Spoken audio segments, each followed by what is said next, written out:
le comble est désormais atteint. La fermeture de plusieurs points de passage frontaliers entre Lomé au Togo et Aflao au Ghana complique la vie aux riverains. Tous les points de passage non autorisés sont fermés. Seuls 8 postes d'immigration piétons sont aménagés dans le Grand Lomé, répartis entre Sébé, Akpokproé, Yoko et Kopégan, Lankouvi, Akato-Viépé, et Aflao, Kodome, Casablanca, Todman, Adjinamoto. Les véhicules, motos et tricycles devront obligatoirement passer par les postes frontaliers officiels de Sébé et Aflao. Ces 8 postes d'immigration sont désormais les seuls autorisés pour les traverser à pied dans la zone frontalière du Grand Lomé, a insisté le ministre, prévenant que tout franchissement illégal sera sanctionné conformément à la loi.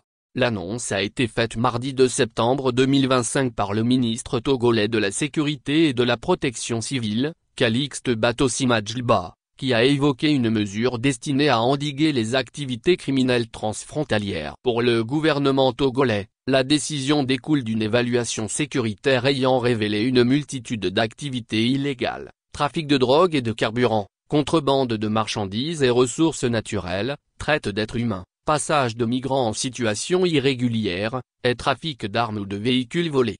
Sans doute, la raison sécuritaire est fondée, mais cette décision a d'autres raisons sous-jacentes. Les tracasseries ont commencé au début des manifestations de juin 2025 et se sont corsées au jour le jour jusqu'à la décision extrême. Pourtant, le ministre ghanéen des Affaires étrangères, Okudzato Ablakwa, alertait déjà en juillet dernier sur les conséquences sociales et économiques pour les citoyens, notamment les élèves et travailleurs qui traversent quotidiennement la frontière. Aujourd'hui, c'est du pain béni pour les raquettes des forces de défense et de sécurité. Cette mesure impopulaire pose plus de problèmes qu'elle n'en résout. Du fait de la précarité ambiante au Togo, beaucoup de familles togolaises se sont établies dans les contrées jouxtant la frontière ghanéenne. Fermer ces postes sans réfléchir aux conséquences dramatiques comme les autorités ghanéennes l'évoquaient, n'est pas une bonne approche.